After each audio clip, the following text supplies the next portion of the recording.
Welcome to ILTV's Israel Daily. I'm the Geography Lazi, and just before we start, I'd like to invite you to check out our new and improved website where you can find all of our latest content and events from the heart of the State of Israel.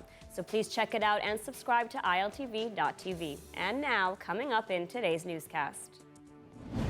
The deadline to form a coalition fast approaching. Will Prime Minister Designate Binyamin Netanyahu announce his government this week?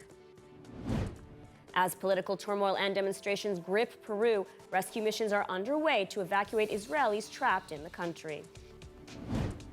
And Jews around the world prepare to celebrate the first night of Hanukkah.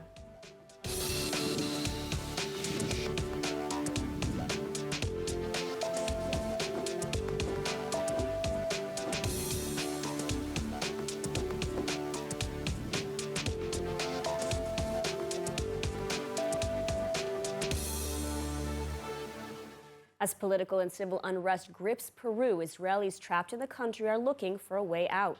Dozens have already been evacuated to the safety in the first phase of a rescue operation. The details in the following report.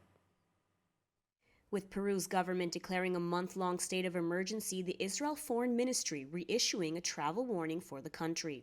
The warning calls on Israelis in Peru to avoid any public gatherings and protests and to closely follow the media and any foreign ministry notifications. The ministry especially warned against visiting the regions of Cusco and Machu Picchu, saying the roads had been blocked and railways and airports have shut down. Meanwhile, Israelis in the country are looking to get out. Peru is a popular destination for young Israelis to travel, especially after their army service. Israeli companies Passport Card and Magnus announced on Sunday morning that they successfully completed the first stage of a rescue mission, which saw dozens of Israelis hike approximately 10 kilometers from the village of Aguas Calientes in the Machu Picchu region to the village of Hidroelectrica, accompanied by local rescue forces and guides. From there, they boarded minibuses for a 6-hour drive to Cusco. The second phase will see the Israelis flown out of the country and eventually back to Israel. Yet hundreds of Israeli tourists are still stranded in Peru. Meanwhile, Peruvian President Dina Boluarte, who is leading a transitional government, has called on the country's Congress to bring forward general elections and called for the protests to end. A estos grupos conflictivos, que no es todo el Perú, a estos grupos conflictivos les pregunto, ¿qué ganan o qué propósito tienen cerrando aeropuertos, dejando inutilizados los aeropuertos, quemando comisarías, quemando las instituciones del Poder Judicial, de la Fiscalía? ¿Cuál es el propósito de ello? Boluarte, the former vice president, assumed the presidency earlier this month after leftist ex-president Pedro Castillo was arrested and accused of trying to dissolve Congress. Since then, violent protests have broken out across the country, with Boluarte's government announcing a state of emergency on Wednesday, granting police special powers and limiting citizens' rights, including the right to assembly. And moving on to politics, only a few days left until the deadline to form a new government, with the Likud reportedly reaching deals with all the coalition partners. In the meantime, right-wing parties trying to pass a string of bills in the Knesset ahead of the establishment of the government. The details in the following report. Prime Minister-designate Binyamin Netanyahu has until Wednesday to finalize the formation of a new coalition and present his government to President Yitzhak Herzog. Although none of the official coalition deals between the Likud and its right-wing partners have been signed, reports are indicating that Netanyahu has reached final deals with all the partners, including the ultra-Orthodox United Torah Judaism, the last holdouts, who have sought many concessions with regards to housing and an exemption from the IDF or national service for ultra-Orthodox who wish to study Torah. Should Netanyahu fail to reach a government, he may request one final extension from the president for another week. Once the new government is announced to the president, it must receive approval by the Knesset plenum within 1 week. In the meantime, the intended coalition partners continuing their legislative storm, attempting to pass 4 laws introduced to the Knesset last week. Among the legislation include the police law introduced by Otzma Yehudit party leader Itamar Ben-Gvir, which seeks to grant the minister broader control over the police budget and investigations, the Deri law, which aims to enable Shas party leader Aryeh Deri to serve as a minister in the government despite his past convictions, and the Smotrich law, which would enable Jewish Home Party leader Bezalel Smotrich to serve as a minister within the defense ministry, granting him authority over Judea and Samaria. The bills are going to the Knesset floor today for discussions. And joining us now with more on the latest in politics is Gil Hoffman, Executive Director of Honest Reporting and former Jerusalem Post political analyst. Gil, thank you for joining us. Pleasure being with you, Lidar. So the Israeli public has waited for quite some time. Are we going to see a government announced this week? Oh, they're going to have to keep on waiting.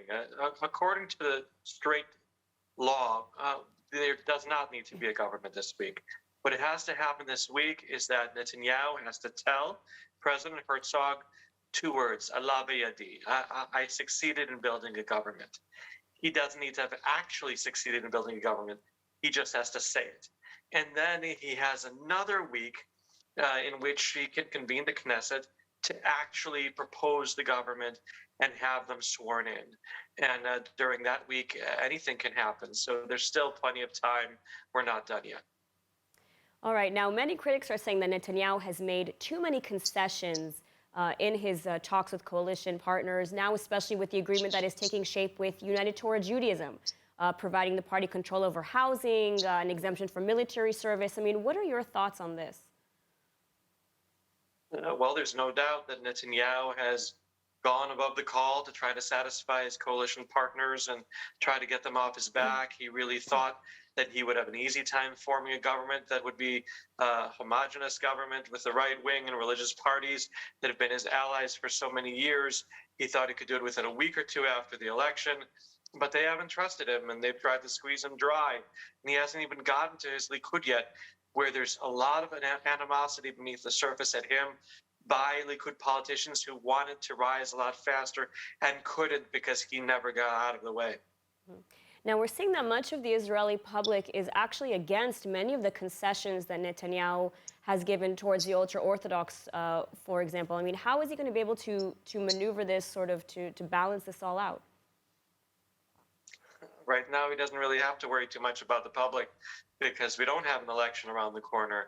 Right now, he needs to satisfy 61 members of Knesset in order to get a government sworn in. And then after that, promises, platforms, coalition deals, they usually don't get implemented. They usually don't become law. And we have absolutely no idea what Netanyahu actually intends to do. But what he promises and what he signs are no indication whatsoever of what he actually will do based on what's happened in the past. And what we're seeing now in the Knesset today and last week is sort of a legislative storm, a string of bills that this soon-to-be coalition is trying to pass. What should happen if one of these bills wouldn't pass the Knesset or wouldn't pass, let's say, the legal aspects of it? What were to happen then, and what's the likelihood that that would happen? The reason why he's trying to pass these bills now is because his coalition partners don't trust him. If any of these bills don't pass, and it's possible that they won't, because the opposition can filibuster any minister that has the right to speak for as long as he wants, and they are still cabinet ministers. Gideon Sa'ar spoke for 4 hours last week.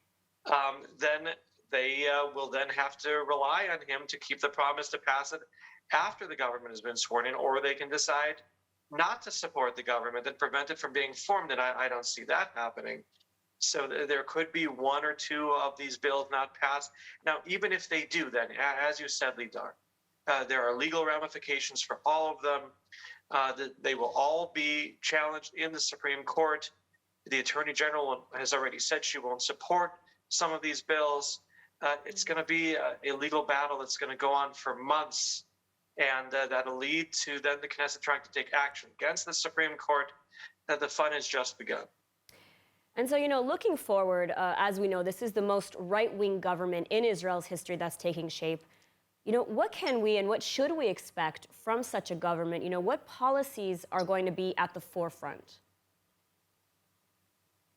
So, right now on paper it is the most right-wing government, but that doesn't mean that it will be.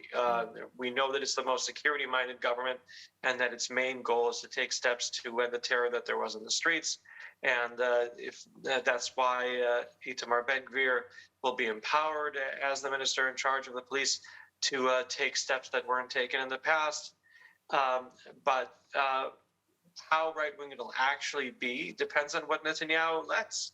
Is he going to let there be unprecedented building?